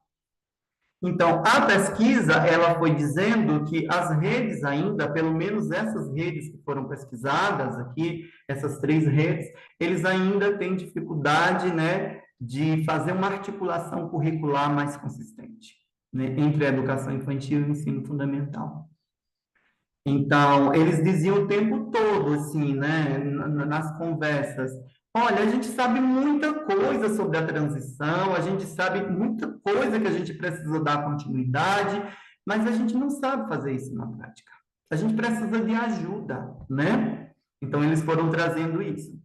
Uma outra coisa que eu acho que vale a pena a gente trazer aqui é que os documentos oficiais de orientação curricular trazem concepções de alfabetização divergente para o currículo da educação infantil e do ensino fundamental. Pode ser perigoso isso que eu estou falando, né? Mas quando a gente vai, né, aprofundar dentro, né, você vai ver, né, que as concepções, né, que apresentam lá nos documentos, né, elas trazem lá uma orientação um pouco divergente, né, entre como se alfabetiza na educação infantil e como se alfabetiza, que eles não tratam nem muito a fundo da temática da alfabetização propriamente dita, né, de uma orientação mais aprofundada de como se alfabetiza na educação infantil. Mas lá no ensino fundamental, né, eles vão dizendo claramente, né, qual é a base epistêmica e ideológica que eles defendem, né? Principalmente lá na Base Nacional Comum Curricular, né, essa última versão de 2017, né, vai aparecendo muito lá algo muito, né, diferente, talvez, daquilo que a gente concebe por alfabetização, né? Então, estamos chegando à terceira, né, e última categoria, né, de análise, né, que tem a ver com a gangorra, o fenômeno da gangorra, né? Então, por um lado, a alfabetização e, por outro lado, o brincar, né? Então, quando a gente foi fazer, né, a análise e categorização desses dados, né, e foi fazer uma análise bem profunda para dentro, né, dos relatos dos educadores, né, eles trazem, né, os educadores reconhecem a necessidade de se fazer uma boa transição entre ciclo educativo. Então, isso é algo que eles já sabem, né? Olha, é necessário fazer uma boa transição, né, entre esse ciclo educativo. Eles têm conhecimento teórico sobre, né? Mas na prática, essa ação ainda constitui um grande desafio. Foi aquilo que eu falava anteriormente, né? Então, eles vão dizendo, olha, a gente até, né, discute, a gente até... Mas para fazer isso na prática, isso ainda é um pouco desafiador, né? Para não dizer muito desafiador, né? Então, eles foram trazendo isso. A pesquisa, ele foi identificando, né, que a transição nessas redes, ela ainda é vista, né, como, é compreendida, né, como sendo encontros, né, que acontecem entre professores dos dois segmentos, né, no início e no final do ano letivo, para compartilhar o que sabe ou não as crianças do primeiro ano, que ingressam no primeiro ano, né? Então, assim, ainda o que a pesquisa vai evidenciando é que ainda existe um olhar simplista, né, do lugar do que é transição, né, do ponto de vista de transição escolar e transição da educação infantil para o ensino fundamental. Então, acontece lá 2 encontros pontuais, no início do ano e no final do ano, onde o professor da educação infantil elabora um relatório, né, contando um pouco dessa vida da criança, que também é importante, a gente não quer descaracterizar e nem desvalorizar isso, isso é uma parte importante, mas o que a gente não pode concordar, né, é que a transição, né, e que transição é apenas esses encontros pontuais, né, isso que a pesquisa vai trazendo. Então, um relato, né, que fala sobre a transição, esse participante vai dizendo: a nossa rede só para no início ou no final do ano para se pensar a transição e a discussão fica quase que unicamente entre os dois professores, o que vai entregar e o que vai receber a criança. Os diálogos geralmente giram em torno do que a criança já sabe e do que ela ainda não sabe, e são mediadas pelos relatórios que os professores da educação infantil escrevem. Até penso que os relatórios precisam aparecer particularidades sem expor a criança. Os relatórios precisam informar melhor sobre a criança, se interage bem, se apresenta algum desafio, se é extrovertido, extrovertida, ou não, para que o futuro professor possa acolher melhor. As questões discutidas na transição são, na maioria das vezes, relacionadas aos aspectos cognitivos da criança. É também comum a própria escola avisar os pais: converse com seus filhos, porque no primeiro ano eles vão ser mais cobrados, vão ter livros para fazer tarefas e etc. Né? Então, essa é um relato interessante, né, de um participante que vai trazendo sobre isso. Então, a transição, ela ainda está sendo vista aí, né? E esses espaços de transição, esses espaços de conversa, né, com as famílias, é muito mais do lugar, né, de avisar, de mandar recado, né, de tomar cuidado, porque vai ser mais difícil, do que mais de um trabalho mais formativo, mais dialógico, né, de puxar, de unir forças, de conversar mais sobre, né, esses acolhimentos das crianças.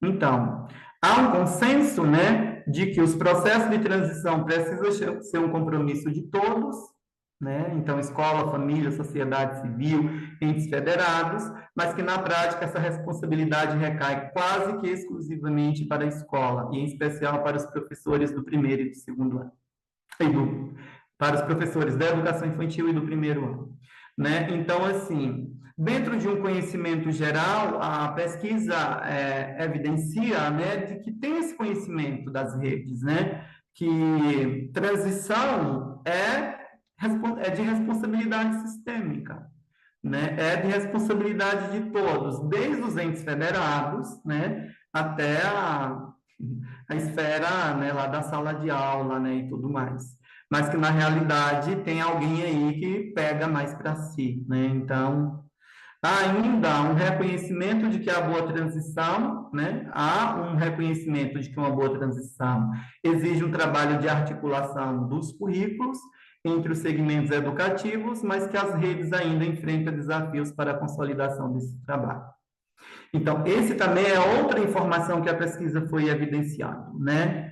E eu penso que talvez o maior desafio, né, para uma transição mais consistente, né, mais pensada, reside aí na questão ou na falta da articulação curricular, né? Então, é pensar que a transição ela não acontece só lá, né, nesses espaços esporádicos, mas a transição ela começa dos planejamentos, né, da organização curricular, de como é que se pensam, né, esse currículo, essas rotinas e como é que eles se desdobram em situações, né, didáticos pedagógicas. Então, tem essa discussão aí, né? Então, há ainda um desafio, né? E uma coisa que apareceu muito na pesquisa foi quando os professores falavam assim, olha, eu acredito que as formações, embora tenha, né, uma cadeia distributiva, né, de formação garantida nas 3 redes, né, aí que foi feita a pesquisa, isso é garantido, mas as formações acontecem ainda de forma muito compartimentadas. Então, assim, agora é formação da educação infantil, agora é formação do ensino fundamental, né? Então, assim, em poucos espaços acontecem essas formações mais coletivas, né, para discutir currículo, para articular, para integrar e articular esse currículo, né? Para discutir o que é que continua, né, o que é que progride, de que lugar progride, né, nesse currículo, para esse processo de transição aí, né? Então, é uma coisa que é interessante, porque, assim, quando a gente vai lá para os documentos de orientação curricular, né, do Ministério da Educação, eles vão dizer o tempo todo, né? Então, assim, é preciso cuidar disso, né, para que não haja descontinuidade dos processos, para que não ocasione as rupturas nesses processos. E aí a Flávia Morton, né, que é uma pesquisadora também da área da transição, ela vai dizer para a gente que não né, acontecem muitas, né, recomendações ou muitas leis que não se efetivam na prática, né? Porque também não há uma política de fato, né, assegurada para essa questão mesmo da transição, né, pensada para essa questão da transição. Outra coisa que a pesquisa foi vendo é que ainda existe um olhar crítico para os documentos de orientação curricular, né? E isso colabora para acentuar as rupturas nos processos de transição. É perigoso dizer isso, mas assim, olha, quando nós perguntávamos aos participantes, né, sobre qual é a concepção, né, o que é que eles viam, qual o lugar de importância dos documentos de orientação curricular, em nenhum momento alguém fazia uma crítica e dizia, ó, aqui aparece, né, aqui aparece uma situação que pode ocasionar descontinuidade e rupturas, né? Então, assim, é muito visto ainda como lugar do né, que orientação. Então, vamos seguir aquilo que diz as orientações curriculares, né? As orientações, né, os documentos de orientação curricular. Então, ainda é muito vista como lugar de um olhar não é, acrítico para esses documentos. E se, de fato, os próprios documentos, né, eles trazem, né, explicitamente ou implicitamente, orientações que podem ocasionar rupturas, né, porque eles são carregados de disputas epistêmicas, né, é, epistemológica, então, pela força, né, da orientação, ele pode contribuir para ocasionar ou acentuar as rupturas aí também nos processos de transição, né? Então, outra coisa que a pesquisa identificou ainda é a carência de políticas públicas e formacionais com foco na transição entre os segmentos. Então, isso é muito forte. Então, assim, quando a gente perguntava, a cadeia distributiva de formação é garantido nas redes, isso está garantido, mas voltado para a temática da transição, uma política pública e formacional de transição, de forma a articular melhor, né, os currículos dos dois segmentos, isso ainda é uma fragilidade. Né? Então, há até um esforço, mas ainda se constitui um desafio. Então, não existe nem na esfera federal, né, talvez, aí acho que precisa ver isso direitinho, mas essa questão mesmo de garantir uma política pública de formação, né, para a transição, né? Eu estou falando do lugar da transição. E assim, assegurar bons processos de transição entre a educação infantil e o ensino fundamental, de forma que o brincar, a alfabetização e outras linguagens da infância sejam verdadeiramente consideradas e respeitadas nessas duas etapas educativas. Então, é isso que eu trouxe aqui para apresentar para vocês, né? E estou aí aberto para dialogarmos sobre essa pesquisa ainda. Muito obrigado, pessoal, por me ouvir. Muito obrigada a você, Noé, por essa apresentação, por essa pesquisa, né, que é um presentão para a gente, acho que ajuda a gente a pensar um montão de coisas. Eu aqui do meu lugar, né, que vai pensando, estudando mais alfabetização, fico pensando como as questões elas são sempre reeditadas, né? Essa questão da reeditadas assim, elas são difíceis de serem superadas, né? Esse posicionamento aí em relação à alfabetização e ela como um marco, né? Como uma divisão mesmo, né? O que que é de quem que é propriedade? É do primeiro ano ou é da educação infantil? Não como um direito, né? Acho que você traz algo muito forte aí da concepção que se tem relacionada à alfabetização, e se a gente pensa ela, né, como um processo de apropriação das culturas do escrito, que começa a partir do momento que a criança está inserida numa cultura da escrita, observando a linguagem escrita em todos os ambientes, né, nos ambientes em que ela está inserida, e pensando para que serve esse objeto, o que que ele representa, como ele se organiza, né, por que que é diferente quando a minha mãe fala comigo de quando ela fala a partir dessas marcas, quando ela está lendo, que isso já é o movimento, né, já é o processo de alfabetização. Essa busca, acho que a Emília fala na psicogênese, que se referindo ao processo evolutivo da escrita, que é essa busca por critérios para compreender essa organização, né, da escrita, desse sistema. E quando a gente pensa isso, não faz sentido imaginar que só comece a partir do fundamental, né? Ou que termine no segundo ano, no terceiro ano, mas um processo que vai seguindo ali ao longo, né, de toda a vida, de toda a escolaridade. E aí eu fico pensando, tem um momento que você fala assim, como é diferente, né, a concepção que se tem no infantil e no fundamental. Eu fiquei pensando, daí eu tô estendendo assim, né, a reflexão nisso. Será que é diferente quando a gente diz que no fundamental é para a apropriação do sistema de escrita e que na educação infantil não é pertinente, né? Que a alfabetização não cabe? Acho que está falando do mesmo lugar, né? Só que com enfoques ali, iluminando pontos diferentes, assim. Juliana?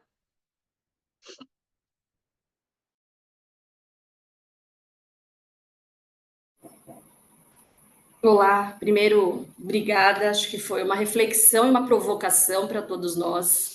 né? Eu sou professora de escola particular do segundo ano, mas vivi a alfabetização lá no primeiro muito tempo. É uma escola de verdade construtivista, ela chama Projeto Vida. É uma escola onde a gente está sendo engolida, né, por essas concepções de que é alfabetizar, essa competição entre meu filho escreve, o seu não, o meu lê, o seu não.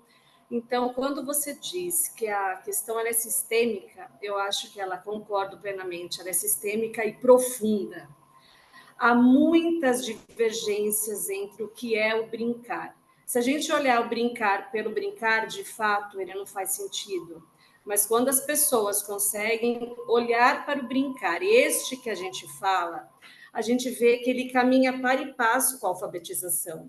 Né? Então, não, a alfabetização não começa ali. A alfabetização começa desde que a criança é inserida com livros, revistas, números, né? Mas eu acho que ela é tão ainda tão não olhada por interesses políticos, enfim, que não vem nesta discussão. Mas então eu acho que tem muitas divergências nas concepções de brincar e alfabetizar. Né? O que é estar alfabetizado? Então, por exemplo, na minha realidade é a seguinte: chegam lá no segundo ano, mas o filho do meu sobrinho, sei lá eu, ele já escreve. Tá bom, que bom, mas ele escreve o quê? O que ele sabe sobre essa escrita? Foi trabalhado com ele produção de texto, nem que seja no oral?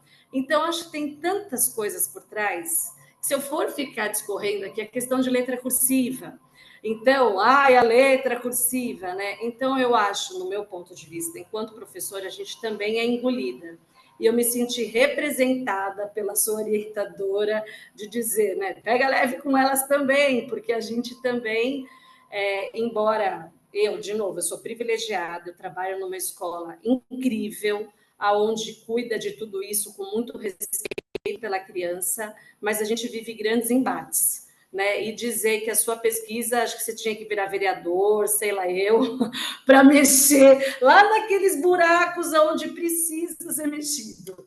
Gente, eu vou encerrando, gratidão e que a gente continue aí com esse olhar, viu? Para a infância com bastante respeito, para que eles se tornem adultos mais leves, mais consistentes. E é isso aí. Obrigada. Que bom, Juliane. Eu que agradeço pela sua contribuição, né, pela contribuição, né, de todos que estão trazendo. E é isso mesmo, né? Então acho que a gente precisa pensar mais profundamente, né? Eu acho que é pensar mesmo sobre as concepções que sustentam as práticas, né? Que sustentam as ações gestoras das escolas, né? Então como é que está organizada, como é que está pensada e reafirmando esse lugar, né, dessas responsabilidades sistêmicas mesmo, né? Então, não dá para eu cobrar apenas de um grupo e achar que eles são responsáveis por isso, né? E essa questão que a Juliana vai trazendo, né, ela apareceu muito também na pesquisa, porque, assim, até na educação infantil é muito cobrada essa questão mesmo já do menino, né, sair alfabético no sentido, né, do sistema, né? Então, eu não sei se tem uma ideia aí capitalista, neoliberal, né? Então, assim, de que o menino precisa desde a educação infantil já, né? Não importa se ele vai sentir falta do brincar ou de outras linguagens, mas ele tem que aprender logo a ler e escrever. Olha que eu não estou dizendo que isso não é importante, muito pelo contrário, né? Mas como é que a gente vai pensando também desse lugar que é de garantir paralelamente as duas coisas, né? O brincar e também a alfabetização, né? E repensar também o lugar da concepção de alfabetização que a escola diz ter, né? Ou como é que... Porque, a depender da concepção de alfabetização, né, que eu tenho, tem algumas coisas que de fato não vai caber para a educação infantil, né? Mas a depender da concepção, vai sim, vai ser, né, desde a educação infantil, ela é importante, é necessária, é direito.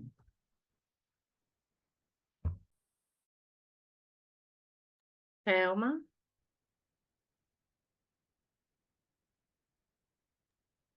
Eu não poderia deixar de falar um pouquinho, vai ser rápido, porque o tempo já não nos espera, mas assim, que orgulho, né, de acompanhar o Noé. Eu estava fazendo contas aqui, Noé, eu te conheço há 11 anos, né? Conheci Noé no espaço formativo do ICEP em 2013, e Noé já se destacava ali como um profissional formador, né? Ali de equipe técnica, muito envolvido já com o Souto Soares, né, Noé? E com outros municípios que você era formador. E assim, acho que foi a Juliana que falou assim: essa questão política não cabe aqui. Cabe, não para a gente discutir, né, alongadamente, mas assim, olha o papel, né, da Julie, do Noé, como essas discussões são potentes, porque de tudo isso que se diz sobre concepção de infância, do brincar, de alfabetização, que sujeitos são esses que estão ali implicados, seja a própria criança ou o professor, e aí tem um papel aqui que as meninas foram trazendo nos comentários, que é desse profissional que está nas equipes técnicas das secretarias. Por isso que eu trouxe lá no nosso papel, que eu também, na época, atuava como equipe técnica, e eu lembro que eu adoeci emocionalmente, né, por conta dessa defesa desse lugar, né, dessa concepção de alfabetização, é, e assim, tem uma vaidade, infelizmente, dentro das secretarias, Julie deve saber disso, por conta que você é assessora, você sabe disso, de querer fazer a coisa do ponto de vista político, né? Então, isso impede muito que tanto os profissionais, infelizmente, que estão na equipe técnica e, consequentemente, os políticos, aceitem críticas e entendam que é possível, sim, ganhar dinheiro, como alguém colocou aí, que tem uma questão financeira, e fazer a coisa certa, gente. Dá para fazer isso, né? Nós vivenciamos isso com vários programas. Não é fácil, não é simples, né? Não tem nada de simplista, como Noé foi falando aí, mas é possível sim. Agora a gente precisa erguer essa bandeira com cada dia mais pessoas, né? Esse papel, né, do Reescritas é fundamental, porque quantos de nós estamos adoecidos e solitários, porque realmente é uma tarefa muito difícil, é complexa, mas a gente sabe que é política. Eu gosto muito quando Giovana traz isso, ela diz alfabetizar. Tudo isso que a gente faz é uma posição política, né? E a gente precisa trazer isso como bandeira, porque nós somos estandartes mesmo. E é isso, Noé, obrigada. É um prazer imenso, né, estar aqui. Já assisti sua apresentação lá no ICEP, mas não, eu vou voltar, porque eu aprendo de novo. Eu sempre aprendo mais. E muito bom estar aqui, viu? Obrigada, Julie. E o grupo, que grupo maravilhoso, né? Gratidão, Thelma. Você é sempre uma pessoa implicada, né, na educação. Então, parabéns também. É isso mesmo. Mais alguém? Acho que a Eliana está com a levantada, não sei se ficou da outra vez. A gente tem vários comentários aqui no chat, contando o quanto a sua fala, a sua apresentação foi reverberando, né, em todo mundo. Acho que quem está na sala de aula, quem atua, está na sala de aula, está na escola, quem atua com esse segmento ali, né, no final da educação infantil, começo do fundamental, se depara com essas questões. E uma colega colocou aqui, né, o quanto isso diz da concepção que a gente tem de infância.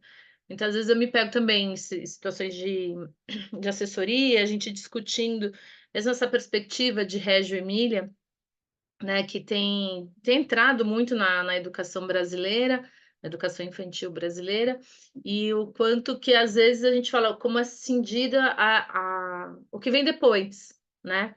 O que vem depois, né? Até final da educação infantil é uma coisa, e depois também muda tudo, é outra criança, né? Eu não sei se não sabe, a minha pesquisa na minha especialização foi sobre o lugar da alfabetização ali na educação infantil, se era antagônica ao brincar, né? Se alfabetizar é antagônico com o lugar da brincadeira, se compete com o lugar da brincadeira. Porque essa é uma questão que vai se reeditando, né? A Emília já discutia sobre isso, já conversou sobre isso, Regina Scarpa, vários autores vão trazendo, e o quanto isso vai dizendo desse lugar, né? Da concepção que se tem da alfabetização, a concepção que se tem da infância, e dessa ideia de contínuo, não é que vira, fez 6 anos, agora é um outro sujeito que aprende diferente, que não estabelece sentido. né? Tem essa discussão da alfabetização na educação infantil agora com as pedagogias ativas, a gente ouve muito, né, dizendo que não, porque tira o lugar de outras linguagens. Não deveria competir com outras linguagens também, naturalmente. Mas não compete, né? Porque a língua escrita ela não é um objeto que é da escola. A gente se apropriou da língua escrita como se ela fosse um objeto escolar, mas ela é um objeto que é social, ele é cultural, Correto, exato, né? exato. E se as crianças elas podem olhar lá para a montanha e falar, ah, para onde? Para o sol. Para onde o sol vai quando anoitece? E formular hipóteses sobre para onde o sol vai. Ou para onde caminham as formigas que andam enfileiradas. E vão formular hipóteses, e experimentar, e aí pesquisar sobre isso, né? Discutir com os colegas, por que não pode ter esse mesmo movimento em relação à escrita? Por que precisa ter uma determinada idade para que essa reflexão de um objeto que é tão social quanto o caminho, para onde o sol vai, sobre as relações, né?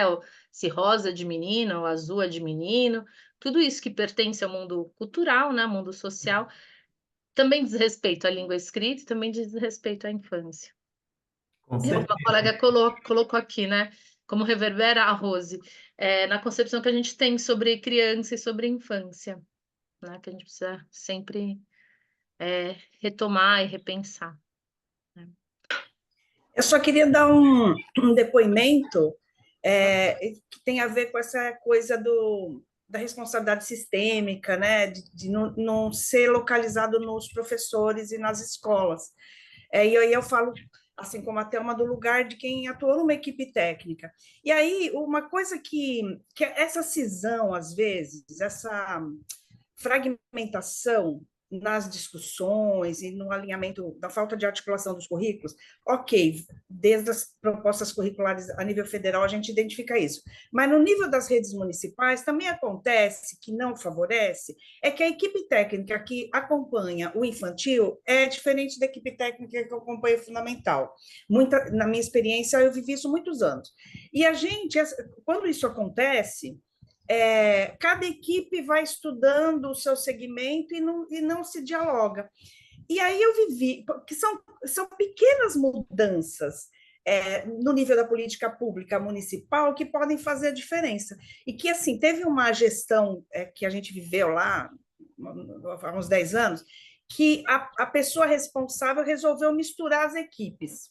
E resolveu fazer assim: ninguém mais vai ser só do infantil ou só do fundamental, da equipe técnica, né? Cada pessoa vai atender uma região. Então, no caso, eu era orientadora pedagógica e eu acompanhava uma região, tanto escolas de infantil, creche infantil, como fundamental e EJA. A gente, no começo, entendeu que a gente ia perder um pouco a especificidade quando se juntasse, tivesse que atender tudo, porque assim, como? Eu vou ter que entender da creche, do 0 a 3 e da EJA. Mas a gente ganhou muito da gente pensar a escola integral, né? De pensar assim, como a gente mantém uma coerência de concepção. Não que a gente tenha avançado tanto nas práticas, mas eu acho que isso favoreceu, sim, de quem acompanha a escola por parte da secretaria, se envolver mais com essa problemática de enxergar melhor essas rupturas, porque quando você está envolvida tanto no infantil quanto no fundamental, você começa a se envolver você sentir mais de perto essa ruptura, que é uma coisa que é uma medida até que simples, que pode acontecer no nível do município. É só isso que eu queria falar. Muito obrigada, viu? E desculpem eu ter feito a minha fala lá de pergunta antes de ter acabado a apresentação. Eu achei que já tinha começado a charla. Sem problema, Eliana. Eu acho que essa fala sua é interessante, né? Porque isso apareceu na pesquisa. Já estou fechando, viu, Julie? Só, mas eu acho que isso é importante porque, assim, os próprios educadores, eles iam dizendo assim, eu acho que as nossas formações, elas acontecem ainda de forma muito compartimentadas. Cada um estuda o seu segmento, né? E nesse processo que é de articulação dos currículos, né? isso não acontece na prática, né? Então, é por isso que muitas vezes quem é da educação infantil, né, discute aquele currículo da educação infantil quando vai para o ensino fundamental, principalmente quando a gente se apega muito, como está dito lá, nos documentos de orientação curricular, porque lá tem uma ruptura, né? Como se houvesse uma ruptura entre um segmento e outro. Então, se pudesse haver aí um aconselhamento, né, que as redes pudessem repensar mais esse lugar também da articulação dos espaços formativos, né, de forma que todos, né, mesmo que não tenham tempo suficiente, né, para escrever e articular todos os currículos, mas que pudesse todo mundo, né, ter um conhecimento geral do que acontece naquelas instituições, né, desde a educação infantil até o segmento que aquela escola atua. Então, eu acho que isso é bem interessante, essa fala sua mesmo, Eliana, viu? Muito obrigado. Acho que se a gente tivesse muita clareza, né, da concepção que temos ali de criança, de infância, de aprendizagem e dos diferentes objetos de conhecimento, não faria sentido em pensar na alfabetização na educação infantil, alfabetização no fundamental, alfabetização agora que o pessoal fala, pede muito formação e escrita de material lá dos mais velhos. Porque o princípio, não existe uma alfabetização que seja específica, estratégias didáticas que sejam específicas. Os pressupostos são comuns, e se eu entendo que o que eu vou propor, ele tem que dialogar com os conhecimentos prévios das crianças, considerar o que elas já sabem, considerar seus interesses, é isso que vai mudar na educação infantil, no fundamental, né? Não vou fazer parlenda lá com os meninos do 7º ano, porque não faz sentido, mas a ideia de ter texto de memória, qual que é o texto de memória que interessa ali?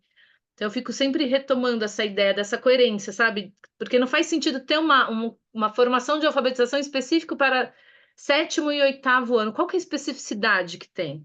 Eu estou falando da alfabetização, que é esse meu campinho, né? Mas isso acho que vale para pensar nessa ideia dessa articulação, né? De infantil, fundamental e até o médio. Pensar nesse lugar, né, Julie, que são mesmo das continuidades e da progressão, né? Então, como é que a gente vai pensando nesse lugar do que é que, né, do que continua, do que progride, né? Então, acho que esse lugar do conhecimento, no sentido de ter um conhecimento mais geral do currículo daquela escola, mesmo de segmentos diferentes, pode ajudar a pensar nisso, né? Para evitar essas rupturas e essas fragmentações. Eu estou organizando um programa de formação num estado e que eu acho que não vai dar certo, não, porque eles estão topando, sabe, tudo, parece que é até bom demais para ser verdade. Acho que não vai dar, não vai rolar, não, mas eles toparam algo que eu defino como algo muito, eu acredito, né? É, que acho que é o que poderia funcionar, é voltado à alfabetização, mas seria uma formação no fundamental, de 1º a 5º ano, de alfabetizador. Vai todo mundo fazer a mesma formação. Primeiro porque a lógica do setor público, sobretudo, ela é dessa de que um ano você está numa turma, no outro ano você está na outra, às vezes sem nenhum critério, né? Porque é critério de ponto. Ah, quem tem mais pontos escolheu primeiro, então não é um critério que o seu coordenador acha que você combinou mais. Às vezes é sem critério. Então, cada ano você está em um, e o outro é porque tem criança que a gente sabe que vai seguindo com questões relacionadas à alfabetização até adiante.